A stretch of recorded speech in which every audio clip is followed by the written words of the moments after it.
local bourse is losing steam. Trading value is stuck at the bottom of ASEAN, and even regulators warn online gambling is stealing market interest. Jin Kim has the details.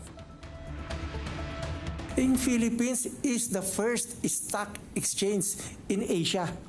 And it is very unfortunate that Vietnam has already overtaken us. The Philippines is facing a capital market crisis, with trading activity stuck at the bottom of the ASEAN rankings. Data from the ASEAN markets show the country's monthly trading value at just $3.2 billion as of July, the lowest in the region and far behind regional peers. Vietnam has surged to $34.1 billion, followed closely by Thailand at $27.4 billion and Singapore at $26.3 billion. The local index has been trapped between 6,000 to 6,500. We have stagnated at that figure.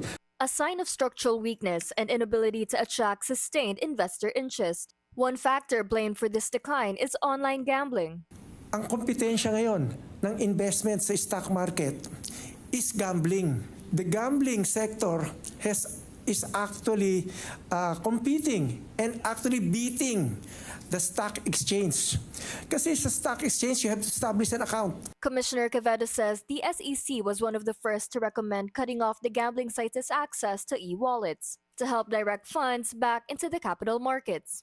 Commissioner Quevedo is also advocating for the possible listing of government-owned and controlled corporations at the PSE and the strict enforcement of the 20% public float requirement for companies. That's one of the ways wherein we can stimulate the capital market. If we can amend the charter by law or by executive order. By 2026, the SEC will fully enforce term limits for independent directors, removing any loopholes that allowed companies to evade the 10-year rule. So, I think by 2026, wala na yung explain. It will just be comply with the term limit of 9 years.